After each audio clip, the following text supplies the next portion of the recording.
Bonsoir et bienvenue dans cette édition. Voici les titres. La Côte d'Ivoire a remporté 4 autres médailles en athlétisme lors des 8e Jeux de la francophonie. 2 médailles d'or ont été offertes au pays par Kofi Ea Wilfred aux 200 mètres et Kwasi Akwe dans la catégorie handisport. Le président de la République a reçu aujourd'hui le ministre des Affaires étrangères d'Espagne. Au centre des discussions, la coopération entre l'Espagne et la Côte d'Ivoire.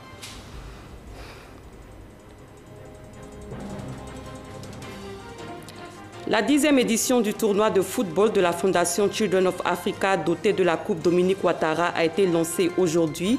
55 communes y prennent part. Cette activité vise à occuper sainement la jeunesse ivoirienne. Bienvenue pour ce tour de l'actualité. Commençons par le palais présidentiel où le chef de l'État, Alassane Ouattara, s'est entretenu avec le ministre des Affaires étrangères et de la coopération d'Espagne. Au menu des échanges, la coopération entre l'Espagne et la Côte d'Ivoire. Viviane Aïme. Les relations de coopération entre l'Espagne et la Côte d'Ivoire devraient être plus denses que ce qu'elles sont pour l'heure, a observé le ministre des Affaires étrangères et de la coopération de l'Espagne, Alfonso Dastis, lors de l'audience que lui a accordée le président de la République, Alassane Ouattara, au palais présidentiel. Ma visite a l'objectif de réanimer, de relancer ces relations-là. Maintenant, on a le potentiel et j'ai communiqué à Monsieur le Président que l'Espagne demain va approuver un plan d'annulation et de conversion de la dette qui devrait ouvrir la voie à une coopération économique, financière, commerciale importante entre nos deux pays. Et mon collègue et moi-même, on lui a aussi fait part du mémorandum de coopération politique que nous venons de signer. Je crois que maintenant, on a tous les moyens et tous les dispositifs pour avoir les relations que deux pays comme les nôtres peuvent jouir et bénéficier dans l'avenir. 5e économie de l'Union européenne, l'Espagne, pays industrialisé, affiche un dynamisme de sa croissance économique considérée comme l'une des plus fortes aujourd'hui au sein de l'Union européenne. Après le président de la République, le Premier ministre a une séance de travail ce jeudi avec le ministre des Affaires étrangères d'Espagne. Amadou Gon Coulibaly a salué les bonnes relations qui existent entre la Côte d'Ivoire et l'Espagne. Les deux personnes ont fait le point des avancées des différents projets de coopération entre leurs deux pays. Le vice-président ivoirien a lui procédé au lancement ce jeudi de la première phase des travaux du futur centre d'affaires baptisé Renaissance Plaza dans la commune du Plateau. Cette première phase comprend la construction d'une tour de 15 étages assortie d'un complexe commercial. Coût de l'ouvrage, 40 milliards de francs CFA. Les travaux prendront fin en 2019. Mahama Traoré. C'est un projet ambitieux situé en plein cœur d'une commune présentée comme la vitrine d'un pays candidat à l'émergence. Ainsi se présente le futur centre d'affaires baptisé Renaissance Plaza dans la commune du Plateau. Pour sa première phase, ce sera une tour de 15 étages et un complexe commercial qui verront le jour en 2019. En tout, 40 milliards de francs CFA d'investissement déjà mobilisés grâce à un partenariat public-privé conduit par la mairie du Plateau. Ça permet à notre commune d'avoir des actifs qui vont lui permettre de développer ce prochain projet. Et c'est la raison pour laquelle nous avons fait la notation financière avec des cabinets qui ont évalué notre capacité à gérer et à financer des projets. On a eu une bonne note, B+, je crois, qui est une note importante pour une collectivité locale. Après Dakar, c'est la seule à être notée par les institutions financières. La Côte d'Ivoire, c'est une des économies ouest-africaines plus importantes, plus excitantes. Et en fait, c'est une locomotive de la croissance régionale. Et on trouve des conditions, surtout avec notre partenariat qu'on a formé ici au Plateau, une opportunité de faire un investissement important dans ce projet impressionnant. Faire du Plateau une commune moderne, durable et connectée avec la réalisation de projets structurants. Cette ambition portée par la mairie du Plateau est soutenue par le gouvernement ivoirien. Selon le vice-président Daniel Kablan-Duncan, l'idée est de donner une véritable cure de jouvence à la Cité des Affaires. Le gouvernement, sur l'instruction du président de la République, son Excellence M. Alassane Ouattara, a entrepris la réalisation de plusieurs projets pour l'aménagement du plateau dans le cadre de partenariats publics et privés. Entre autres projets, la construction et l'exploitation de la place de la Nation et du Times Square, mais aussi la rénovation et l'exploitation de l'immeuble La BCC, la réalisation de la bibliothèque de la Renaissance africaine sur le site actuel de la direction des examens et concours, la DECO, mais aussi la construction de l'hôtel Hilton, Parc Hayat de 5 étoiles sur le site de l'AIP, Agence ivoirienne de presse, la réhabilitation et l'exploitation de l'immeuble de la Pyramide, mais aussi l'aménagement de la baie de Cocody qui est actuellement en cours.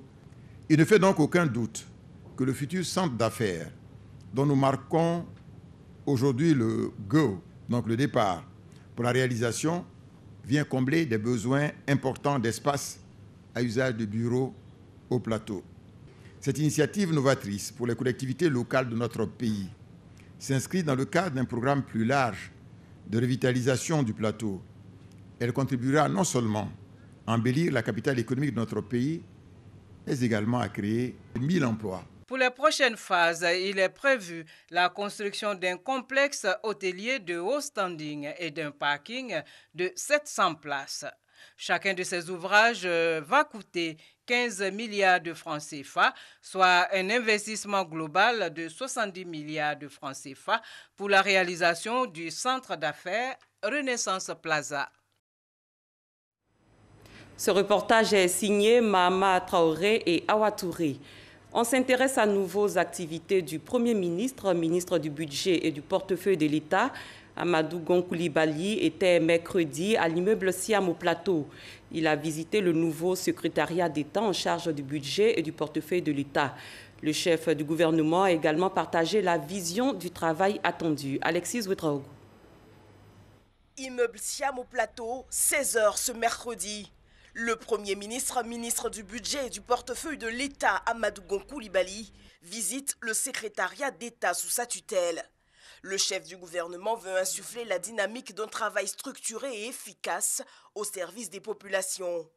Réunis pour la rencontre, les régies et sociétés d'État présentent leurs missions et objectifs. Globalement, il s'articule autour du renforcement de la mobilisation des ressources et de la nécessité d'une plus grande maîtrise des dépenses afin de nous permettre de respecter les objectifs budgétaires pour l'année 2017. Pour le Premier ministre Amadou Gon Coulibaly, il est désormais important d'accélérer les réformes et renforcer l'encadrement des services publics. Nos efforts individuels et collectifs pour relever l'ensemble de ces défis devraient contribuer donc à la mise en œuvre de l'ambition du gouvernement de maintenir une croissance économique qui soit forte, durable et de plus en plus inclusive. Dans ce sens, l'accélération des réformes pour une administration performante est indispensable. Et ceci pour accompagner le secteur privé donc, dans son rôle principal, donc, qui est le moteur donc, de la croissance donc, économique.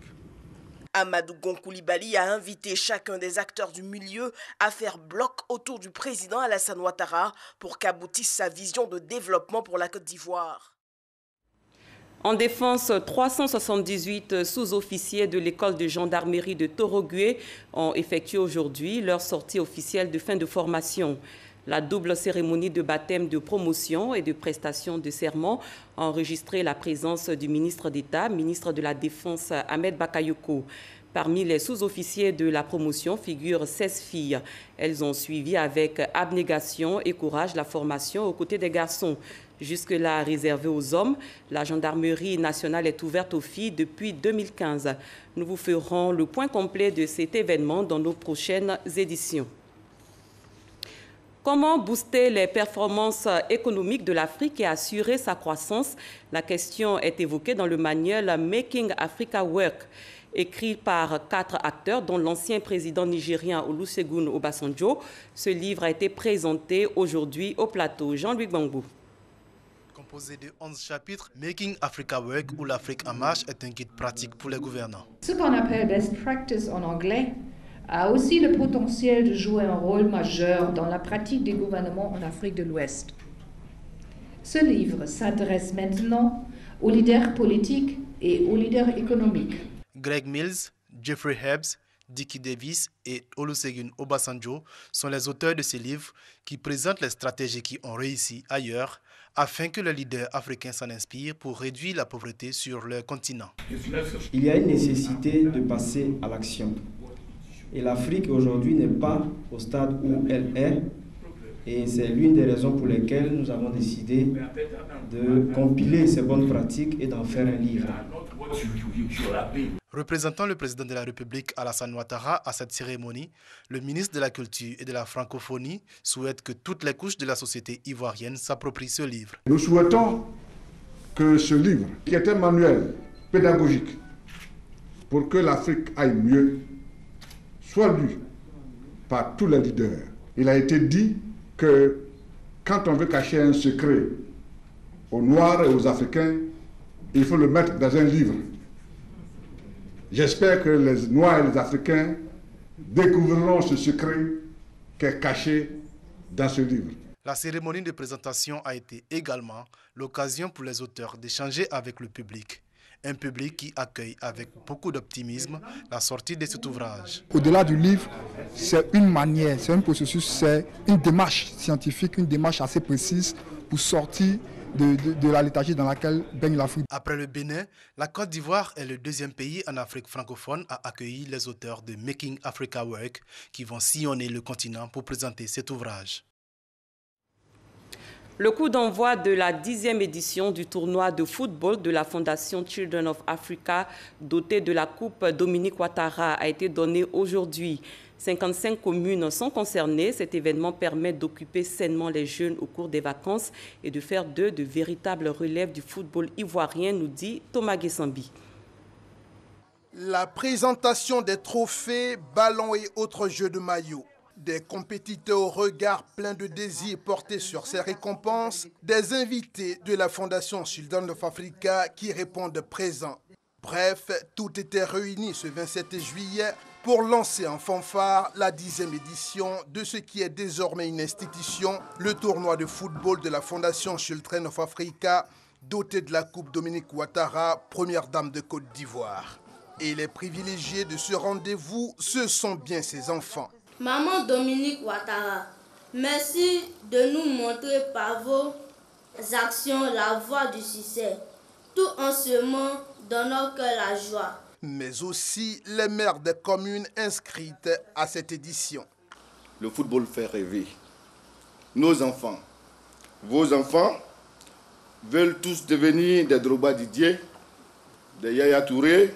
Madame la Présidente, votre initiative rend ce rêve possible.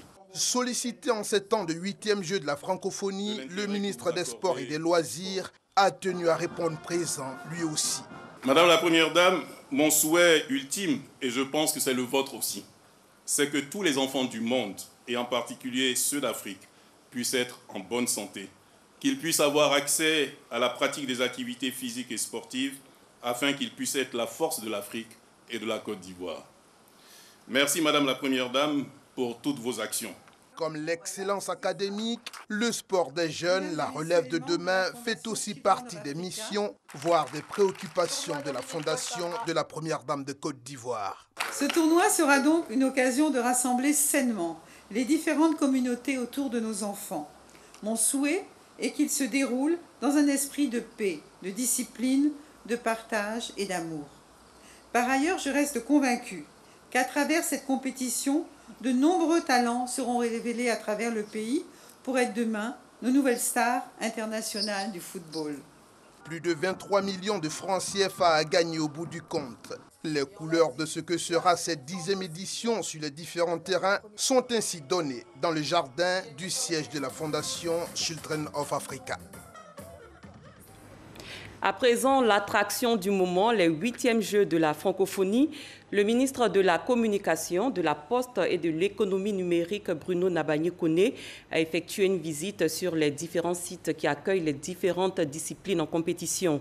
Il a salué la bonne organisation des Jeux et félicité les différentes équipes de la RTI mobilisées pour faire vivre ce rendez-vous aux Ivoiriens. Herman Niamien. À quelques jours de la fin des 8e Jeux de la francophonie en terre ivoirienne, les choses se passent bien. Athlètes et visiteurs sont unanimes. Rien n'a signalé sur l'organisation. Les retransmissions se déroulent comme prévu. Satisfait de ces échos, le ministre de la Communication, de l'économie numérique et de la Poste décide d'effectuer une visite sur les différents sites. Première étape, le parc des sports de Treichville où se trouve une équipe de retransmission de la RTI. Accueilli par le directeur général de la RTI et ses collaborateurs, Bruno Nabagné-Koné a pu se rendre compte du travail abattu par les équipes. Après le parc des sports, le cap est mis sur le palais de la culture. Le directeur général de la RTI, satisfait de cette visite de la tutelle, se dit cependant concentré sur son objectif, celui de terminer la couverture des 8e Jeux de la francophonie sans la moindre erreur. Nous avons convenu avec les agents que nous allons d'abord nous concentrer à produire ces jeux jusqu'à dimanche et ensuite nous allons nous retrouver la semaine prochaine pour pouvoir partager ensemble les fruits de tout cet effort. Mais pour l'instant, nous restons concentrés et mobilisés jusqu'à dimanche. Nous sommes pratiquement à la fin de ces jeux. Ces jeux se sont très bien déroulés jusqu'à maintenant sur tous les plans. L'engouement populaire est là. Les résultats sportifs sont à bon niveau et aujourd'hui l'appréciation au plan national, au plan international est bonne. Donc nous avons tenu à venir féliciter les équipes qui permettent aujourd'hui à ces Jeux d'être vus dans le monde entier. Il y a 500 millions de personnes aujourd'hui qui regardent ces Jeux dans le monde entier. Et cela a été rendu possible par les capacités techniques des Ivoiriens, donc des équipes de la RTI. Nous avons donc tenu à venir féliciter ces équipes, à venir les encourager, leur dire merci pour tout ce qui a été fait et leur montrer que leur travail n'est pas vain parce qu'aujourd'hui, ce travail permet à la Côte d'Ivoire de rayonner dans le monde entier. Les 8e Jeux de la francophonie Abidjan 2017 s'achèvent ce dimanche 30 juillet. La RTI a déployé les grands moyens pour assurer une bonne couverture de cet événement. 2 autres médailles d'or pour la Côte d'Ivoire aux 8e Jeux de la francophonie. Le pays a été une fois de plus honoré par Kofi Ia-Wilfried qui a remporté l'or du 200 mètres hommes devant Cissé Gueux et Mouton Bastien. En handisport, Kwasi Akwe a décroché la médaille d'or. C'était en fin d'après-midi au stade Félix Houphouët-Boigny. Arsène Kwasi, Samuel Metch. Dans la dynamique impulsée par le relais 4x100 mètres et ses 2 médailles d'or, le sprint ivoirien s'est à nouveau illustré cette fois dans la finale du 200 mètres hommes. Avec une course bien assurée, Kofi Ia-Wilfried domine de bout en bout ses adversaires avant de finir en tête avec un chrono de 20,73 suivi de son compatriote Cissé Gueux Arthur en 20,93. Mouton Bastien de la Suisse complète le podium. L'autre Ivoirien de cette finale, Chambi Chan, est passé à la trappe en terminant 7e. Chez les dames, déception également pour Mireille Gaha qui termine 4e derrière Natacha Ngoy du Congo, Sarah Akio de la Suisse et Naomi Wadenbrock de la Wallonie-Bruxelles. Au handisport, catégorie T46, l'espoir de médaille ivoirien Kwasi Akwe Nguessan assume son statut de favori. Il arrache de haute lutte la première place en 23-13 devant Nakou Serge Arthur, également de la Côte d'Ivoire, et Mahaman Sako du Mali. Une autre bonne nouvelle, l'Académie Ivoire Marionnette de Côte d'Ivoire a remporté aujourd'hui la médaille d'or dans la catégorie marionnette géante lors de la finale de cette compétition à l'espace Canal-au-Bois à Treichville. 4 pays étaient en compétition. Herman Niamien. Des marionnettes géantes à l'espace Canal-au-Bois de Treichville. C'est une des disciplines en compétition à ces 8e Jeux de la francophonie Abidjan 2017. Le spectacle qu'elles présentent fascine tout le public. En plus de les amuser par leurs apparences, ces marionnettes géantes véhiculent également des messages.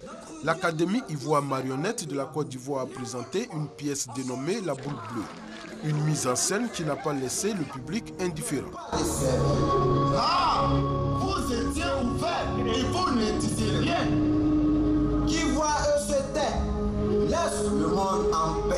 Ce spectacle, on voulait représenter une boule bleue qui représente la Terre, qui est aussi un globe, et d'où le nom du spectacle, la boule bleue.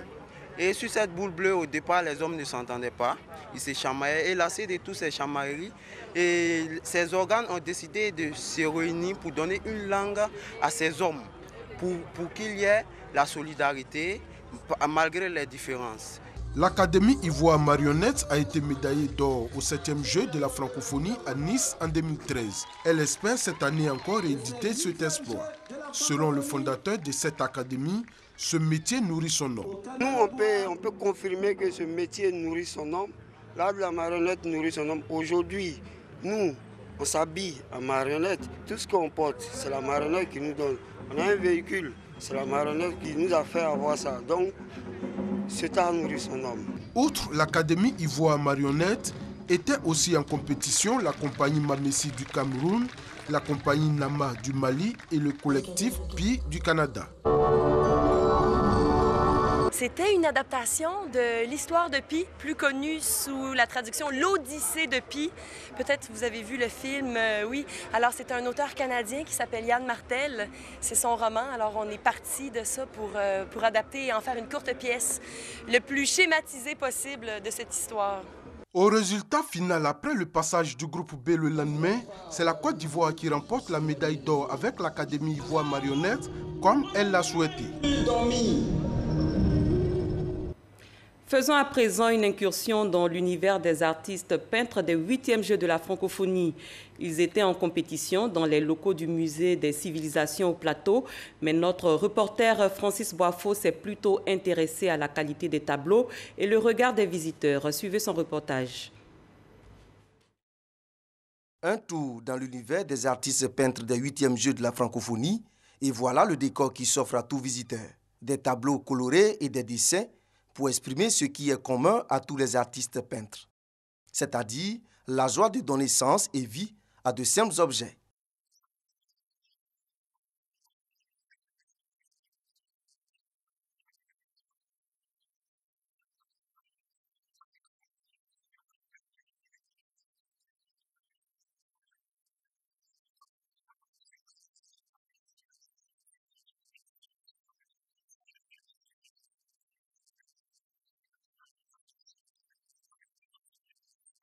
Pinceaux, peintures, morceaux de carton ou de journaux, de la colle forte. L'essentiel pour l'artiste, c'est le message qu'il veut véhiculer à travers sa toile. Alors cet oiseau est décortiqué en deux parties. Il y a une partie en mosaïque avec des collages qui pour moi, ça exprime le désespoir. Alors il y a encore une autre partie avec des taches blanches qui expriment l'espoir. Je prends l'exemple de l'Afrique en fait. Même si on a assez perdu, on n'arrive pas à atteindre les sommets par rapport à d'autres continents, mais on doit quand même espérer un jour de bonnes choses en fait. Voir plusieurs artistes peintres faire montre de leur talent dans une même salle. Le spectacle séduit. On a l'habitude de voir des œuvres d'art un peu partout dehors, mais voir une œuvre d'art qui est en train de se faire sur place comme ça, c'est quelque chose de très extraordinaire. Ça nous fait du bien, c'est intéressant de découvrir ce genre de trucs. Moi, par exemple, je travaille à l'extérieur et j'ai vu des choses de ce pays à travers la peinture. Voilà qui invite à visiter les sites des Jeux ou à assister aux différentes compétitions. Les Jeux de la francophonie prennent fin le 30 juillet prochain. En marge des 8e Jeux de la francophonie, l'OIF, à travers sa direction de l'éducation et de la jeunesse, fait la promotion des valeurs de la cohésion sociale et du vivre ensemble pour un monde tolérant et solidaire. La caravane dénommée Tous libres ensemble a connu l'apothéose ce mercredi au carrefour jeunesse de Grand Bassam avec la finale du concours Slam. 40 leaders d'opinion ont été faits ambassadeurs du vivre ensemble. Patricia Omouetia. L'initiative Libre Ensemble est un mouvement citoyen de la jeunesse francophone pour promouvoir la paix et la diversité. La jeunesse s'est saisie de cette plateforme d'échange pour y exprimer et présenter des paroles fortes. De là où je viens, on peint tout en rose à coups de dérision. On porte nos blessures avec le sourire. Nos cœurs chantent à l'unisson la picanaise et ces paroles gravées en lettres indélébiles dans la mémoire d'un peuple que la rage et la haine n'ont pu décimer. Oh, de là où je viens. Le concept Libre Ensemble, avec la jeunesse ivoirienne, a été ponctué par des animations, des shows d'artistes et des concours de slam. La force de mes textes, c'est surtout qu'il y a de la profondeur.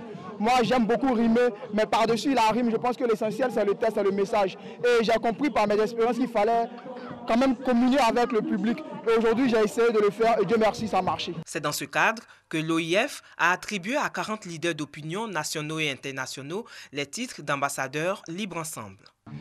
Ce mouvement est bâti autour de ce que nous appelons Libre Ensemble, afin de promouvoir justement la liberté, la paix, la diversité, la solidarité entre les jeunes au sein de l'espace francophone.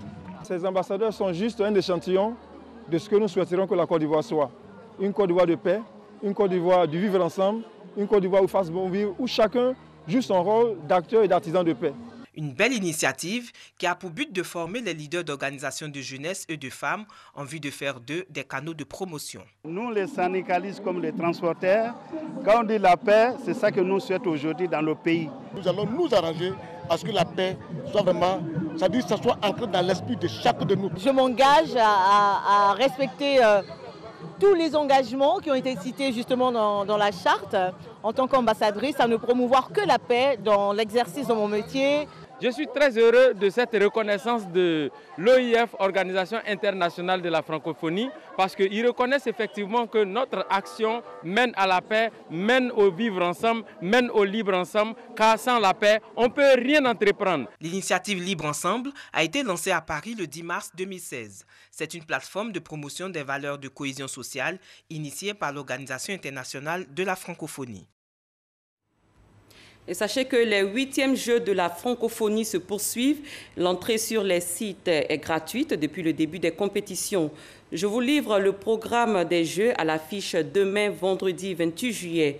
Pour les compétitions sportives, lutte africaine au Parc des Sports de Trècheville, basketball au Palais des Sports de Trècheville, enfin football toujours au Palais des Sports de Trècheville. Pour les concours culturels à l'affiche demain, vendredi, peinture à la Bibliothèque nationale à 10h30.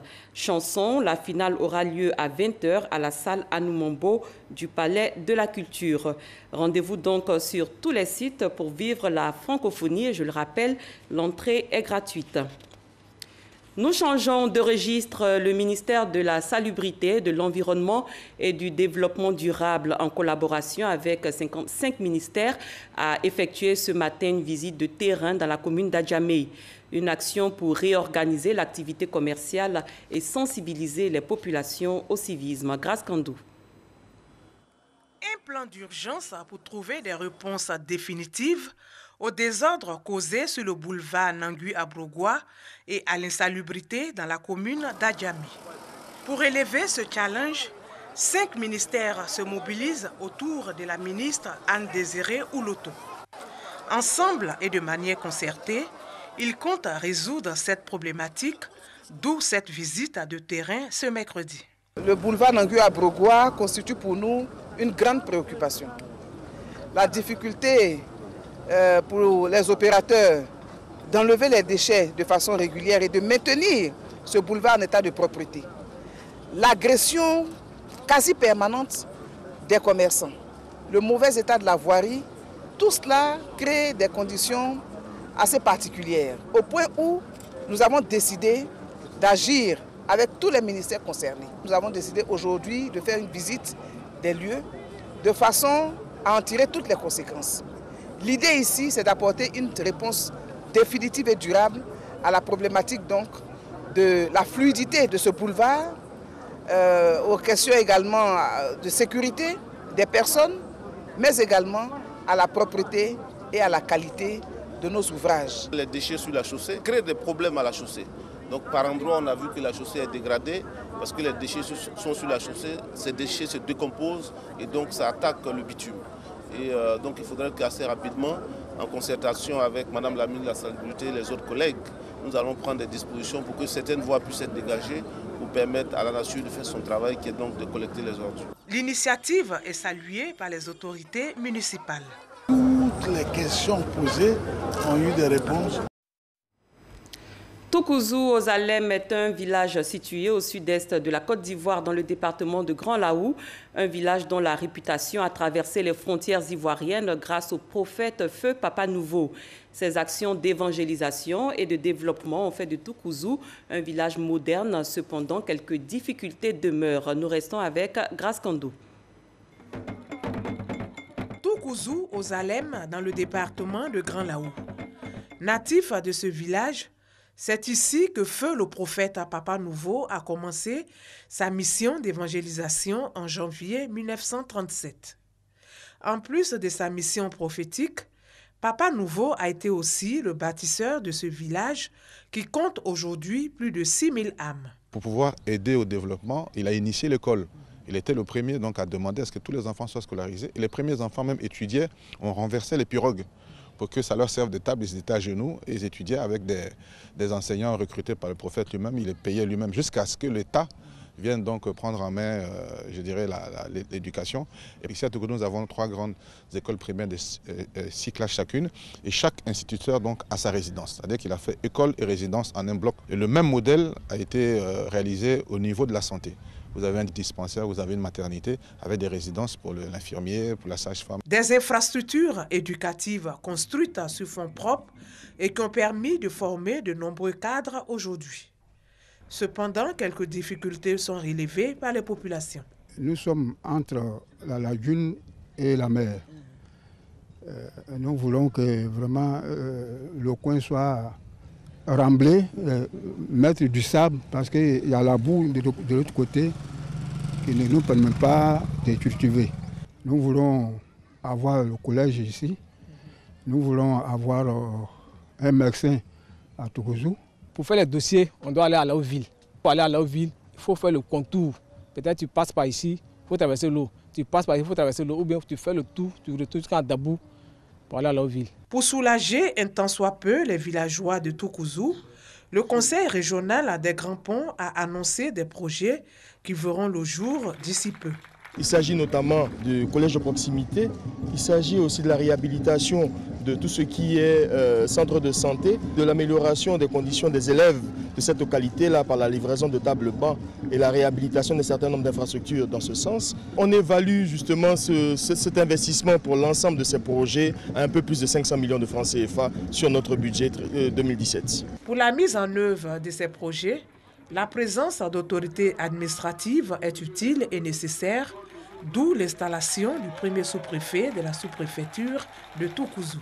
Fini donc les difficultés d'établissement des pièces administratives. Je dis vraiment c'est une grande joie qui nous anime. L'association fait que beaucoup d'enfants n'avaient pas d'extrait d'acte de naissance. On peut faire aussi les extraits par des commissions.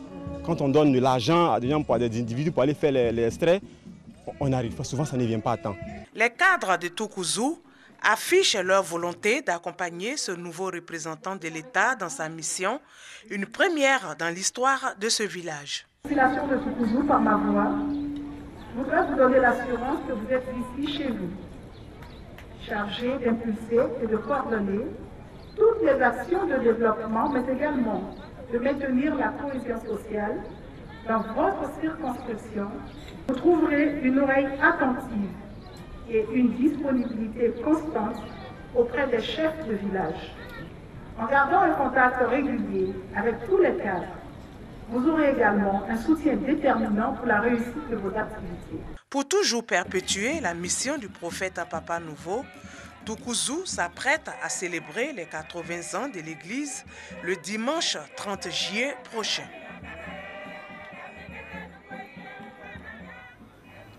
À l'étranger, au Sénégal, la tension autour des législatives de dimanche prochain s'accentue. Les règles du vote viennent d'être modifiées sur proposition du président Macky Sall. L'État a des problèmes d'organisation, de fabrication, notamment des nouvelles cartes d'identité qui sont aussi des cartes d'électeurs. La loi qui indique que seul ce nouveau document CEDEAO permet de voter vient donc d'être contournée par le Conseil constitutionnel.